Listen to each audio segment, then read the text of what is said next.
નમસ્કાર, 1 વાગ્યાના prime time સમાચાર સાથે હું હિના. બુલેટિનની શરૂઆત કરીએ. વરસાદ જોર પકડશે.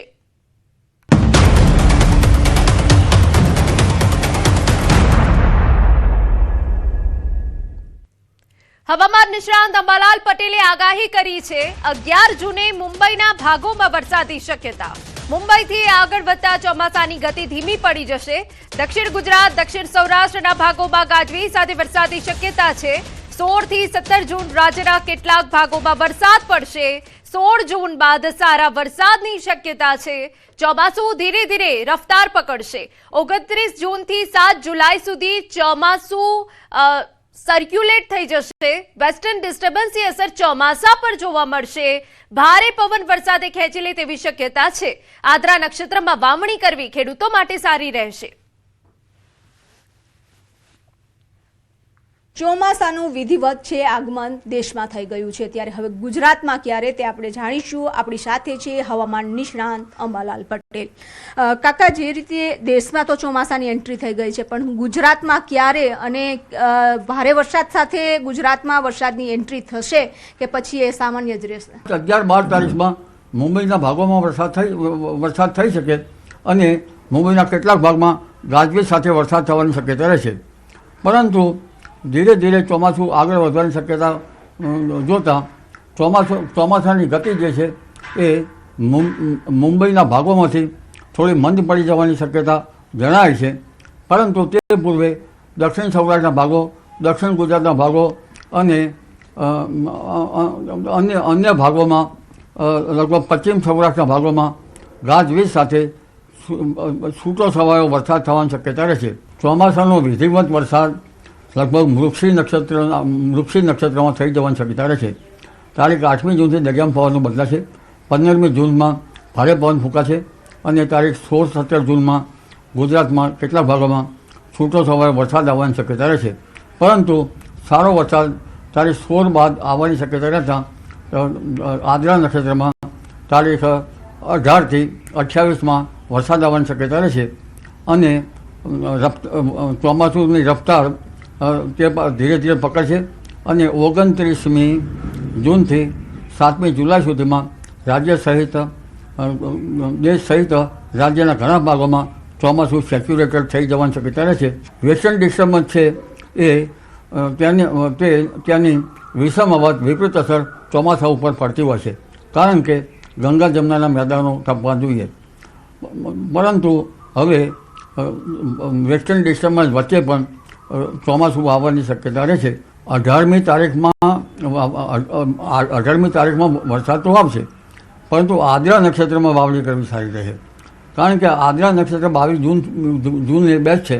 તે પૂર્વે મૃગશી નક્ષત્રમાં વાવણી કરવામાં આવે તો રોગ જીવાતનો ઉપદ્રવ વધતો હોય છે અને જીવાતો લગભગ એક થડ માત્ર રાખીને પાંદડાઓ ખાઈ જતા હોય છે. અને ખાસ કરીને આદ્રા નક્ષત્રમાં ખેડૂતોએ વાવણી કરવી જોઈએ. કેમેરામેન અમિત શર્મા સાથે વિભુ પટેલ, ન્યૂઝ 18 ગુજરાતી, ગાંધીનગર. સમાચાર સુરતમાંથી. સિંગણપોરમાં 2 યુવકોને ચપ્પુના ઘા મારીને હત્યા. ચા પીવા ગયેલા યુવકોનો અન્ય યુવકો સાથે ઝઘડો થયો.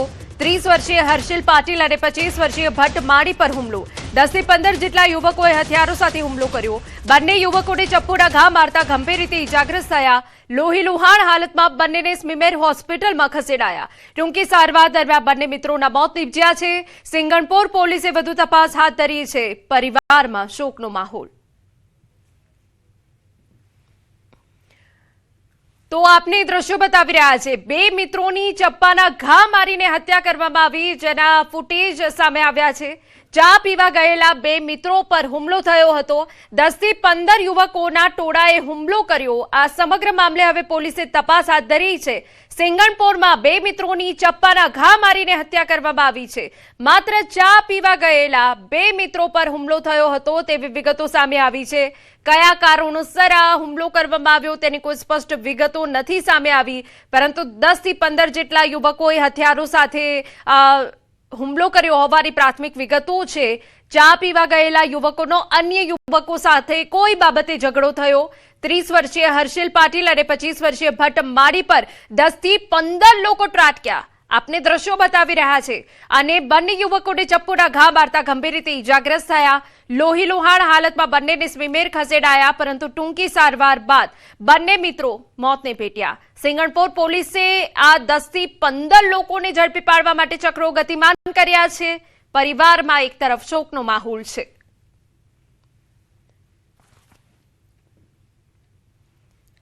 સુરત ખાંડ બજાર વિસ્તારમાં ઈટીપી પ્લાન્ટમાં ટેન્ક ચેમ્બરની સફાઈ દરમિયાન મોટી દુર્ઘટના. રતિ હાઉસ જ્વેલ્સ ખાતે 4 કામદારોના ઝેરી ગેસની અસરથી મોત. ઝેરી ગેસની અસરથી 4 વ્યક્તિઓ અંદર જ બેભાન થયા હતા. સવારે 10:22 કલાકે ફાયર કંટ્રોલ રૂમને ઘટનાની જાણ કરાઈ. ફાયર વિભાગની ટીમે તાત્કાલિક સ્થળ પર પહોંચી રેસ્ક્યુ હાથ ધર્યું. 4ને હોસ્પિટલ ખસેડાયા, જ્યાં તબીબોએ તેમને મૃત જાહેર કર્યા. ઘટનાને લઈ વધુ તપાસ શરૂ. ઝેરી ગેસ લાગવાનું ચોક્કસ કારણ જાણવા તંત્રના પ્રયાસો ચાલુ છે. સુરતમાં એક એફ્યુઅન્ટ ટ્રીટમેન્ટ પ્લાન્ટની ટેન્ક ચેમ્બરમાં સફાઈ કરવા ઉતરેલા 4 સફાઈ કામદારોના મોત થયા. ટેન્કની અંદર રહેલા ઝેરી ગેસના કારણે ગુંગળામણ થવાથી આ 4 શ્રમિકોએ પોતાના જીવ ગુમાવ્યા. આ ઘટનાને પગલે સ્થાનિક તંત્ર પોલીસો કાફલો તાત્કાલિક ઘટનાસ્થળ પર દોડી આવ્યો છે. સવારે 10:15 વાગ્યાની આસપાસ આ ઘટના બની. ફાયર કંટ્રોલ રૂમને સુરતના 84 ડેરીની બાજુમાં ખાંડ બજાર પાસે આવેલા રતિ હાઉસ ખાતે એક વ્યક્તિ ફસાયો હોવાનો કોલ મળ્યો. ફાયર વિભાગની ટીમ તાત્કાલિક ઘટનાસ્થળ પર પહોંચી અને આ આખી ઘટના જાણવા મળી હતી.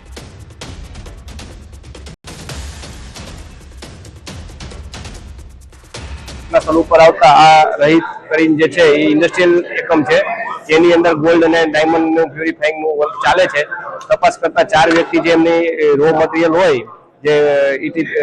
જે પ્લાન એની અંદર એ 4 વ્યક્તિ અંદર પડી ગયેલા જોવા મળેલ, જેને ફાયર વિભાગ તરફથી તાત્કાલિક બહાર નીકાળી અને સિવિલ હોસ્પિટલ ખાતે રવાના કરી દીધેલ. टोटल 4 लोग इसमें टैंक में गिर गए due to some poisonous gas और टोटल इसमें 4 लोगों की मरने की अभी बात सामने आई है. इसमें हम ये देख रहे हैं कि इसमें किसकी बेदरकारी है, क्योंकि सेफ्टी प्रोटोकॉल जहाँ तक प्रिलिमिनरी इन्वेस्टिगेशन में आया है कोई सेफ्टी प्रोटोकॉल फॉलो नहीं किया गया है. फिर भी हम इसमें डिटेल इन्वेस्टिगेशन करेंगे. फिलहाल हम एक्सीडेंटल डेथ का केस इसमें रजिस्टर कर रहे हैं. તો કેટલાક સવાલો પણ અહીંયા થાય. આમ ક્યાં સુધી કર્મચારીઓના જીવ જશે તે સૌથી મોટો સવાલ છે. શ્રમિકોની સુરક્ષાનું શું?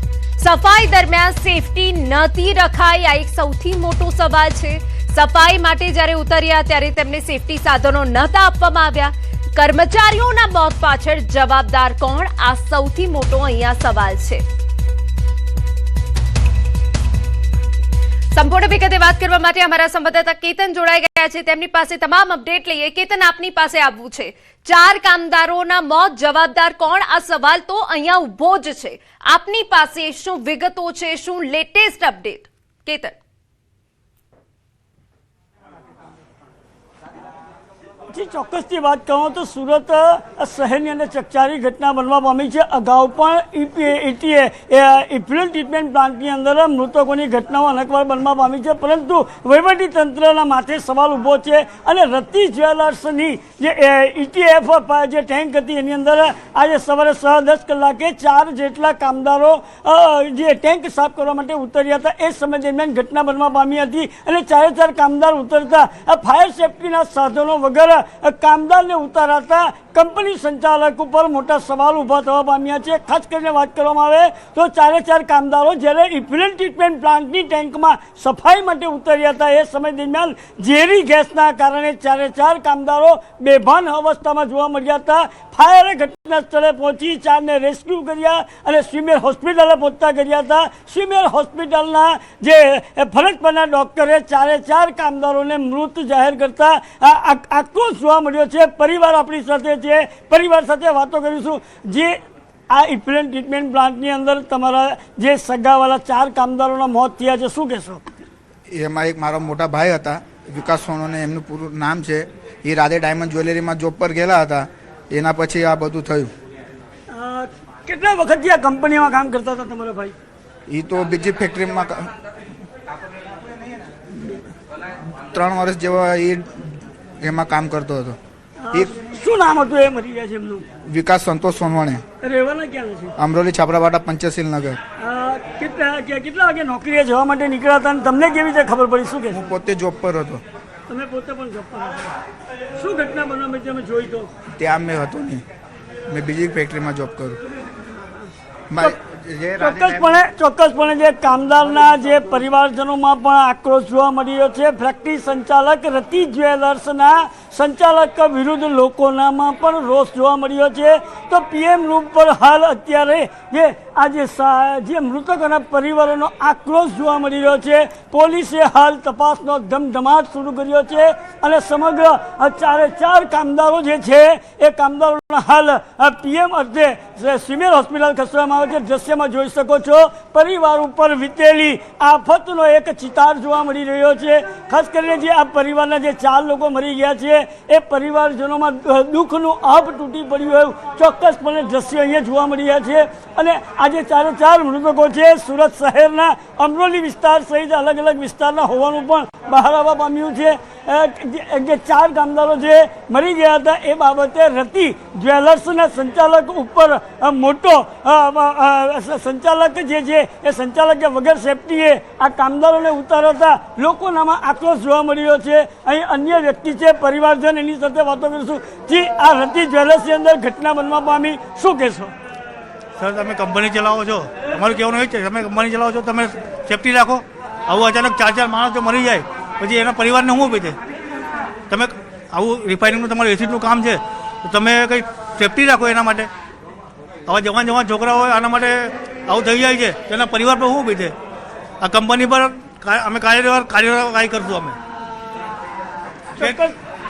કંપની પર અમે કેસ કરશું. અમને આ 4 માણસોને અમને કંઈ મળવું જ જોઈએ. એ લોકોને અમે જવાન છોકરા મરી ગયા છે તો કઈ વર્તનની અપેક્ષા રાખો છો? શું વર્તનની અપેક્ષા રાખો છો?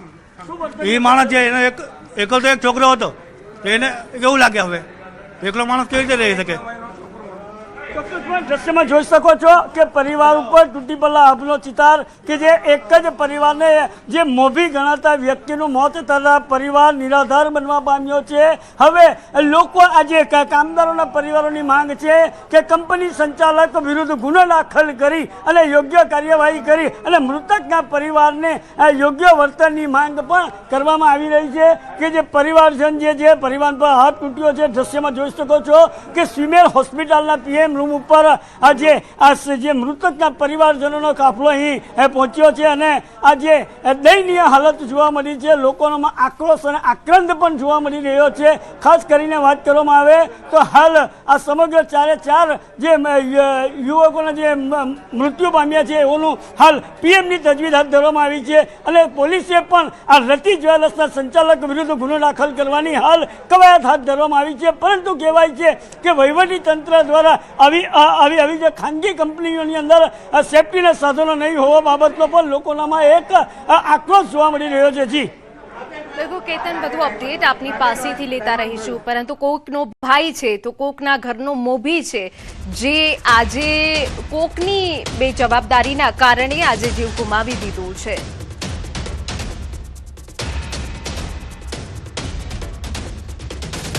સમાચારમાં આગળ વધીએ. વલસાડના વાપીના ડુંગરા વિસ્તારની ઘટના. વાપીમાં યુવકને 2 ઈસમોએ ઢોર માર માર્યો. અસામાજિક તત્વોએ યુવાનને દંડા ભરી જાહેરમાં ફટકારી કાયદો હાથમાં લીધો. છેડતી મામલે યુવકોએ સજા આપી હોવાની ચર્ચા છે. ઘટનાનો જે વિડીયો છે સોશિયલ મીડિયામાં વાયરલ થયો છે. થોડા દિવસ અગાઉ ઘટના બની હોવાની ચર્ચા. સમગ્ર ઘટનાને લઈ હજુ સુધી કોઈ પોલીસ ફરિયાદ નથી નોંધાઈ.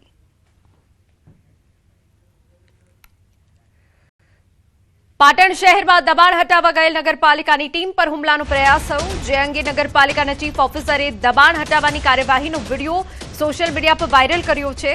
ઘટના 3 જૂનની છે, જ્યારે પદ્મનાથ વિસ્તારમાં પીવાના પાણીની કેનાલ પર થયેલા ગેરકાયદેસર દબાણ દૂર કરવા માટે નગરપાલિકાએ કામગીરી હાથ ધરી હતી. ત્યારે કેટલાક દબાણકારોએ વિરોધ નોંધાવતા પથ્થરમારો કરવાનો પ્રયાસ કર્યો હોવાનો વિડીયો સામે આવ્યો છે. હાથમાં પથ્થરો લઈને એક ટોળું નગરપાલિકાના કર્મચારીઓ સામે આવી ચડ્યું હતું, જેના કારણે તણાવપૂર્ણ પરિસ્થિતિ સર્જાઈ હતી. સ્થિતિ બેકાબુ બનતા નગરપાલિકા દ્વારા 112 પર જાણ કરવામાં આવી હતી. ત્યારબાદ પોલીસ વાન ઘટના સ્થળે પહોંચી અને પરિસ્થિતિ કાબૂમાં લીધી. મામલામાં માથાકૂટ કરનારાઓને પોલીસે કસ્ટડીમાં લઈ આગળની કાર્યવાહી હાથ ધરી છે. અમારા સંવાદદાતા યશવંત વધુ વિગતે વાત કરવા જોડાયા છે. યશવંત, સંપૂર્ણ વિગત.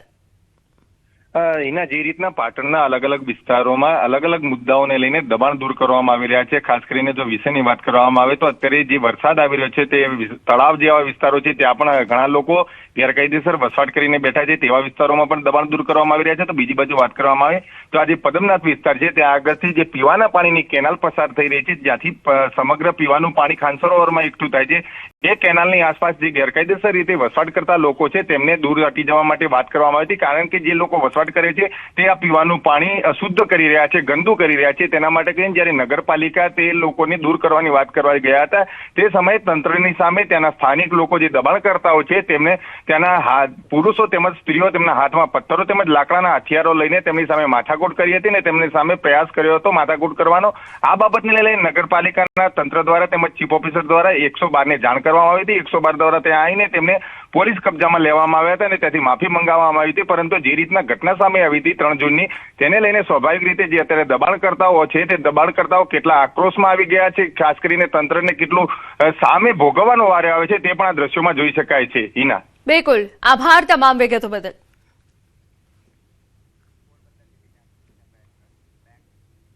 ગાંધીના ગુજરાતમાં દારૂબંધી માત્ર નામની હોવાની વધુ એક શરમજનક પુરાવો સામે આવ્યો. પોરબંદરમાં મહાત્મા ગાંધીના જન્મસ્થળ કીર્તિ મંદિર સંકુલનો જે એક ચોંકાવનારો વિડીયો વાયરલ થયો. કીર્તિ મંદિરના પાછળના ભાગે આવેલ પાર્કિંગ વિસ્તારમાં કેટલાક શખ્સો દારૂ પીતા કેમેરામાં કેદ થયા. કીર્તિ મંદિરના જ બે સફાઈ કર્મચારીઓ દ્વારા દેશી દારૂની મહેફિલ જમાવવામાં આવી હોવાનું કહેવાઈ રહ્યું છે. આ વાયરલ વિડીયોએ સંસ્કાર અને સ્વચ્છતાના પ્રતીક એવા સ્થળની પ્રતિષ્ઠા પર સવાલ ઉભા કર્યા. વિડીયો વાયરલ થતા સમગ્ર વિસ્તારમાં ચકચાર મચી ગઈ છે અને જવાબદાર તંત્ર સામે કાર્યવાહીની માંગ ઉઠી છે. અમારા સંવાદદાતા પ્રતીશ વધુ વિગતે વાત કરવા જોડાયા છે. પ્રતીશ, આ વિડીયોની સચ્ચાઈ શું છે? જી હિના, તે પોરબંદરનું જે કીર્તિ મંદિર ગાંધી જન્મભૂમિ છે તેનો જે પરિસર કહેવાય છે, જે પાર્કિંગ જે જગ્યા જે છે પાર્કિંગની, ત્યાં બે વ્યક્તિઓ જે છે તે દારૂ પીતા હોય તેવા દ્રશ્યો છે તે સામે આવ્યા છે. અને આ જ વાતને લઈને ભારે ચર્ચા જે છે વિડીયો વાયરલ થતા લોકોમાં જોવા મળી રહી છે. મહત્વની વાત છે કે આ અંગે જયારે પોરબંદરના જે કીર્તિ મંદિર પોલીસ સ્ટેશન છે તેમના પીઆઈ છે, તેમના પીઆઈને 2 વખત સંપર્ક કરવાનો પ્રયાસ કર્યો, પરંતુ તેઓ નો ફોન છે તે વ્યસ્ત હોય અને ફોન સામેથી આવ્યો નથી. પરંતુ સ્થાનિક સૂત્રો પાસેથી જાણતા એવું કહેવામાં આવ્યું છે કે આ જે વ્યક્તિઓ છે તેઓએ દારૂ પીતો હોય અને તેઓ સામેથી કીર્તિ મંદિર પોલીસ સ્ટેશને ગયા હોય, પરંતુ તેમના દ્વારા એવું કહેવામાં આવ્યું કે તેઓ દારૂ નતા પીતા. એટલે હાલ તો આ મામલે ભારે ચર્ચા જગાવી છે. ત્યારે આ અંગે આગળ શું કાર્યવાહી થાય છે તે જોવું રહ્યું. જી હિના. બિલકુલ આભાર. સમાચારમાં આગળ વધીએ. નર્મદા જિલ્લામાં સાંસદ મનસુખ વસાવાએ પત્ર લખ્યા બાદ પોલીસ તંત્ર વધુ સતર્ક બન્યું. જિલ્લામાં મહારાષ્ટ્ર બોર્ડર પરથી તાજેતરમાં 41 લાખ રૂપિયાનો દારૂ ઝડપાયો હતો, જ્યારે અંદાજે 29 લાખ રૂપિયાના જપ્ત દારૂનો નાશ પણ કરવામાં આવ્યો છે. સાંસદ મનસુખ વસાવાએ નર્મદા પોલીસના આ પ્રયાસોની પ્રશંસા કરતા તેમને અભિનંદન પાઠવ્યા છે. સાથે તેમણે મીઠી ટકોર કરતા જણાવ્યું કે માત્ર થોડા સમય માટે નહીં પરંતુ સતત આ પ્રકારની કાર્યવાહી ચાલુ રાખવામાં આવે તો જ તેને સાચી સફળતા માનવી જોઈએ. તેમણે વધુમાં કહ્યું કે જો નર્મદા પોલીસ રેડ કરે તો જિલ્લામાંથી આ દૂષણને દૂર કરી શકાય છે. અંતે તેમણે ફરી એકવાર નર્મદા જિલ્લા પોલીસે દારૂ પકડાવવા બદલ અભિનંદન પાઠવ્યા. સ્થાનો પરથી દારૂ ખૂબ મોટા પ્રમાણમાં પકડ્યો છે અને એના માટે હું પોલીસને પણ અભિનંદન આપું છું. અને આ ચાલુ રહેવું જોઈએ. અને નર્મદા જે પોલીસ જે પ્રકારના પ્રયત્નો કરી રહ્યા છે એનું અભિનંદનને પાત્ર છે, પણ એ થોડા ટાઈમ માટે નહીં, સતત ચાલુ રહેવું જોઈએ તો એમાં સફળતા ગણાશે. બાગેશ્વર ધામના ધીરેન્દ્ર શાસ્ત્રી પાસે ઈશ્વરીય શક્તિ હોવાનો દાવો સ્વામી પરમાત્મા નંદ સરસ્વતીએ કર્યો છે. તેમણે જણાવ્યું છે કે બાબા સનાતન ધર્મના કાર્યો માટે સમર્પિત છે અને તેમને મળતી લક્ષ્મીનો પણ તેઓ સદુપયોગ કરે છે. બાબામાં અભિમાન પણ નથી. બાબાની શક્તિને લઈ લોકોનું સારું થાય છે. લોકોની સહાયનો સદુપયોગ સમાજ માટે કરે છે. બાબાની ફક્ત નિમિત્ત થવાની ભાવના છે. કેન્સર હોસ્પિટલ, સમૂહ લગ્ન સહિતના સેવા કાર્યોની પણ સ્વામી પરમાત્મા નંદ સરસ્વતી પ્રશંસા કરી હોવાની વિગત. બાબા પાસે એમના ગુરુની કૃપાથી શક્તિ છે, એ ઈશ્વરીય શક્તિ છે. અને બાબામાં એવું જરાય અભિમાન નથી કે મારું છે. એમને પણ એ સભાનતા છે કે ઈશ્વરની કૃપાથી, બાગેશ્વર ધામની કૃપાથી હું કરું છું. અને એ શક્તિને લીધે જેનું સારું થાય છે, લોકો સહાય કરે છે, એ લક્ષ્મીને સદકર્મમાં વાપરે છે. અત્યારે 400 કરોડની આમના જેવો જ કેન્સર હોસ્પિટલનો પ્રોજેક્ટ ચલાવી રહ્યા છે. કેટલી કન્યાઓ ગરીબની કરિયાવર આપીને લગ્ન કરાવે છે, એટલે સમાજમાં સારું થાય છે. અને એમને એ સભાનતા છે કે આ મારું નથી, ઈશ્વરની કૃપાથી છે. જે ગીતામાં કહ્યું છે, નિમિત્ત માત્રમ ભવ સભ્ય સાચી, એ ભાવના છે. રાજકોટમાં બાગેશ્વર ધામના ધીરેન્દ્ર શાસ્ત્રીએ પ્રેસ કોન્ફરન્સ યોજી અલગ અલગ મુદ્દાઓ પર નિવેદન આપ્યા. કોકરોચ પાર્ટીને લઈ તેમણે કહ્યું કે હું કોઈ રાજનૈતિક ગુરુ નથી, પરંતુ ધાર્મિક ગુરુ છું. હું ક્યારેય રાજકીય પાર્ટીને લઈ નિવેદન આપતો નથી, પરંતુ પાર્ટી કોઈ પણ હોય, નવી હોય કે જૂની, દેશની એકતા, અખંડિતતા અને શાંતિ બની રહે તેવા પ્રયત્નો થવા જોઈએ. પાર્ટીઓએ હિંસાનો નહીં, અહિંસાનો સંદેશ ફેલાવવો જોઈએ. राजनीतिक विषयों पर हमारी टिप्पणियां कभी कभार धोखे से निकल जाती हैं. हम चूंकि धार्मिक गुरु हैं, राजनीतिक गुरु नहीं हैं, पर हम इतना जरूर कहेंगे, देश में अखंडता, एकता और भारत का जो अभिप्राय है, भारत के सनातन का जो वसुधैव कुटुंबकम और शांति व्यवस्था का जो संकल्प है, उस व्यवस्था में चाहे वो नव पार्टियां हो गठित हों अथवा पुरानी पार्टियां हो, सभी लोगों की जिम्मेवारी, सभी सदस्यों की, भारतीयों की जिम्मेवारी और पार्टियों की तो और ज़्यादा जिम्मेवारी है, देश में हिंसा नहीं अहिंसा फैले, ऐसी सद्भावना के साथ सब कार्य करें. ये हम धर्मगुरु होने के नाते सुझाव दे सकते हैं. જેહાદ અને ધર્માંતરણ મુદ્દે બાબાએ કહ્યું, લવ જેહાદ, લેન્ડ જેહાદ અને બાદમાં હવે ફ્રેન્ડ જેહાદ શરૂ થયું. યુપીમાં સૂર્યા નામના યુવકની હત્યા ફ્રેન્ડ જેહાદમાં થઈ છે. સાથે તેમણે દક્ષિણ ગુજરાતમાં મોટા પ્રમાણમાં લવ જેહાદ અને ધર્માંતરણના કિસ્સા સામે આવ્યા છે. આ વિસ્તારમાં જાગૃતતા જરૂરી છે. હું પણ દક્ષિણ ગુજરાતમાં ધર્માંતરણ મુદ્દે જાગૃતતા ફેલાવીશ અને ઘર વાપસી કાર્યક્રમો યોજીશ. भारत में फूंक जिहाद, मूत्र जिहाद, लैंड जिहाद, लव जिहाद के बाद एक नया जिहाद का इजाफ हुआ है, जिसका नाम है फ्रेंड जिहाद. जो उत्तर प्रदेश की सूर्या की घटना हुई है, सूर्या नाम के बालक की, वो दोस्ती जिहाद था. गुजरात का दक्षिण गुजरात भी वर्तमान में धर्मांतरण और लव जिहाद से बहुत ग्रसित है. पूरे भारतवर्ष में हम इसके लिए कार्य कर रहे हैं. इसीलिए लगातार धाम को, सनातन को और हम संतों को टारगेट किया जाता है. लेकिन हम यही कहेंगे, बहुत ही जल्दी दक्षिण गुजरात में हम आयोजन करेंगे घर वापसी के लिए. સાથે જ એઆઈ બાદ એચઆઈ એટલે કે હિન્દુ ઇન્ટેલિજન્સ જરૂરિયાત હોવાનું નિવેદન આપ્યું. અમીર હિન્દુઓએ ગરીબ હિન્દુઓની મદદ કરવી જોઈએ, શક્ય તેટલી વધુ રોજગારી આપવી જોઈએ. भारत को आर्टिफिशियल इंटेलिजेंस के बाद हिंदुत्व इंटेलिजेंस की आवश्यकता है. हिंदुत्व इंटेलिजेंस में हिंदू, गरीब हिंदुओं का अमीर हिंदू सपोर्ट करें. एचआई का मतलब है हिंदुओं को वर्क ज़्यादा दें, हिंदू बेरोजगार ना रहें और बड़े अमीर हिंदू, फैक्ट्री वाले हिंदू गरीब हिंदुओं को रोजगार देने के लिए सदप्रेरणा दें. जातियों से ऊपर उठकर हिंदू एकता के संकल्प को पूर्ण करें और देश में अनेकता में एकता की संप्रभुता को फैलाने का प्रयत्न करें. यही एआई के बाद एचआई का महत्व है. શ્રદ્ધા અને અંધશ્રદ્ધાને લઈને પણ નિવેદન આપતા બાબાએ કહ્યું, હું મારી પૂજા કરવાનું કહેતો નથી, હનુમાનજીની પૂજા કરવા પ્રેરિત કરવા, સનાતન ધર્મની શીખ આપવી અને અંધશ્રદ્ધા ફેલાવી નથી.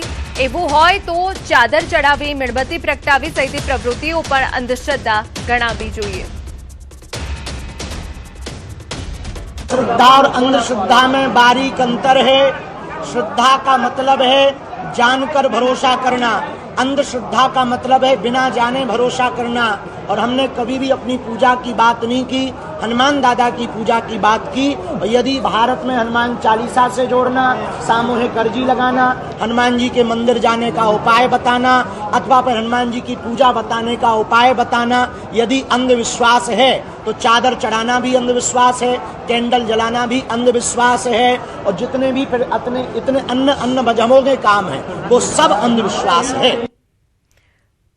સમાચારમાં આગળ વધીએ. આરોગ્ય રાજ્યમંત્રી પ્રફુલભાઈ પાનસેરિયાએ સુરતમાં ખાડી સફાઈ અને પ્રી મોન્સૂન કામગીરીની સમીક્ષા કરી, જેમાં નાગરિકોની સુવિધા અને સુખાકારી માટે કામગીરીમાં વેગ લાવવા આરોગ્યમંત્રીની કડક તાકીદ. નીચાણવાળા વિસ્તારોમાં ખાડી પૂરના કારણે નાગરિકોને પડતી મુશ્કેલીઓનો કાયમી ધોરણે નિવારવા માટે આરોગ્યમંત્રીએ વિવિધ વિસ્તારોમાં ગ્રાઉન્ડ વિઝિટ કરી.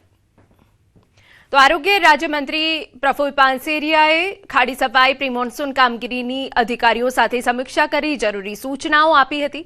આપને જણાવી દઈએ કે હવે જ્યારે ચોમાસું નજીક છે ત્યારે અનેક વિસ્તારોમાં ખાડી પૂરના કારણે જે પાણી ભરાવાની સમસ્યા થતી હોય છે, જે નુકસાન થતું હોય છે, નાગરિકોને મુશ્કેલી ન પડે અને તેનું કાયમી કોઈ નિરાકરણ આવે તે માટેની જરૂરી સૂચનાઓ આપી. અમદાવાદમાં આરટીઈ પ્રવેશ પ્રક્રિયાનો ત્રીજો રાઉન્ડ શરૂ કરવામાં આવ્યો. શહેરમાં ખાલી પડેલી 656 બેઠકો માટે આ તબક્કાની કાર્યવાહી હાથ ધરાઈ. જિલ્લા શિક્ષણ અધિકારીના જણાવ્યા મુજબ વાલીઓ હવે પોર્ટલ પર જઈ પોતાની પસંદગીની શાળાઓમાં ફેરફાર કરી શકશે, તેમજ શાળાનો ક્રમ પણ બદલી શકશે. અમદાવાદ શહેરમાં કુલ 14,316 બેઠકો સામે અત્યાર સુધીમાં 13,360 વિદ્યાર્થીઓને પ્રવેશ આપવામાં આવ્યો. ત્રીજા રાઉન્ડ દ્વારા બાકી રહેલી બેઠકો ભરવાનો પ્રયાસ કરવામાં આવી રહ્યો છે. 2 રાઉન્ડ પૂર્ણ થયા છે. ત્રીજો રાઉન્ડ અત્યારે શરૂ થયો છે. 656 સીટ આ ત્રીજા રાઉન્ડમાં ખાલી છે.